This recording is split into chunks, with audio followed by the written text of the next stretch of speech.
Olá! Hoje iremos falar sobre as leis ponderais a partir de um experimento. Essas leis ponderais são a Lei de Lavoisier e a Lei de Proust. Nosso grupo é formado por Leonardo Marx, Maria Fernanda, Pedro Duarte e Pedro Salemi. Aí está a fórmula da reação iônica que iremos realizar hoje. O sulfato de cobre mais o ferro, que em água se transforma no sulfato de ferro mais o cobre. Para esse experimento, nós utilizamos um becker maior, como podemos ver, um becker menor para provar a lei de proporção, um maior que o outro, o sulfato de cobre meio aquoso, uma solução, e 2 pedaços de palha de aço, o dobro maior que o outro.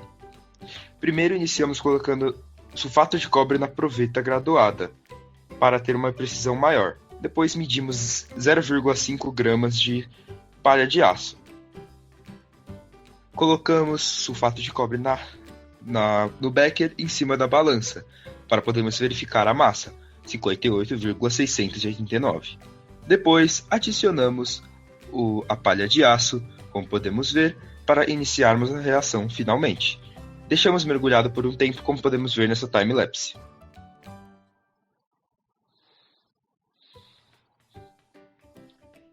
Após um tempo, nós misturamos a palha de aço junto com o sulfato de cobre, que nesse momento já era sulfato de ferro, e a palha de aço já havia se transformado em cobre. Como podemos ver, a transformação de cada um, do sulfato de cobre antes e depois da reação. Depois misturamos um pouco, como podemos ver, e podemos ver agora como o cobre, palha de aço, é diferente de uma palha de aço comum, sem uma reação anteriormente.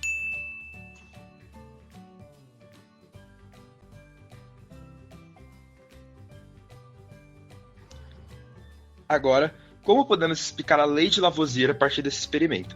A lei de Lavoisier explica que as substâncias químicas, quando reagem, não são perdidas, se transformam em outras, sendo a famosa frase: nada se cria, nada se perde, tudo se transforma.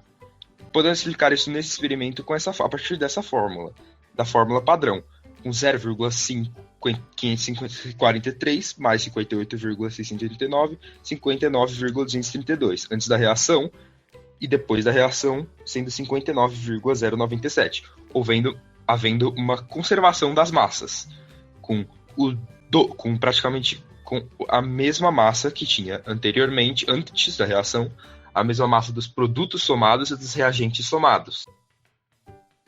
É importante lembrar que a massa perdida ao final da reação foi devido ao uso do bastão de vidro para misturar o sistema, agilizando assim a reação. Caso o bastão de vidro não tivesse sido utilizado, chegaríamos a um valor mais próximo da massa inicial do sistema.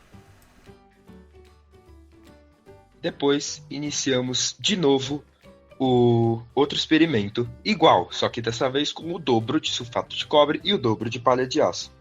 A massa do sulfato de cobre em cima do becker, com o becker sem ser considerado, 115,730.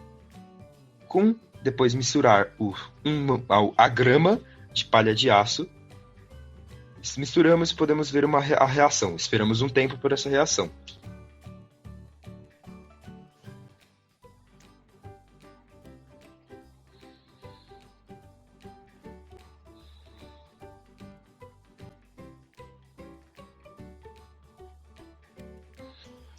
Depois podemos observar que depois da reação ocorrer, nós misturamos todo o conteúdo que estava dentro do becker. E como podemos ver, neste momento, a massa estava a 116,650 aproximadamente. Dá para perceber também no becker um calor, que prova a reação química.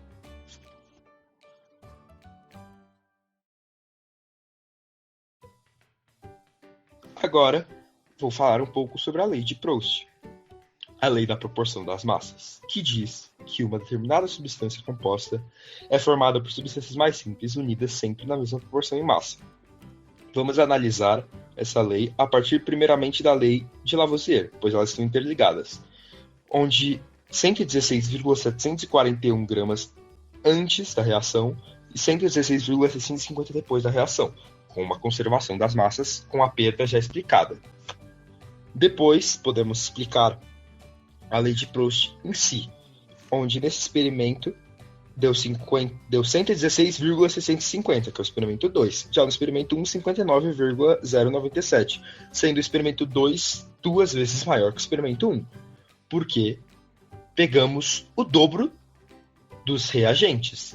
Pois, primeiramente, no primeiro experimento, utilizamos meia grama de palha de aço e 50 ml de sulfato de cobre. E no experimento 2, dobramos com 100 ml de sulfato de cobre e 1 grama de palha de aço, sendo praticamente 200% maior o experimento 2 do que o primeiro.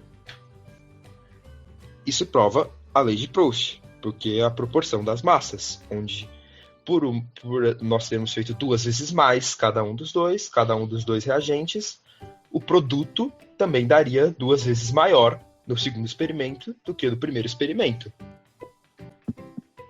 Bom, esse foi o resultado então da nossa videoaula sobre as leis ponderais. Espero que tenham gostado.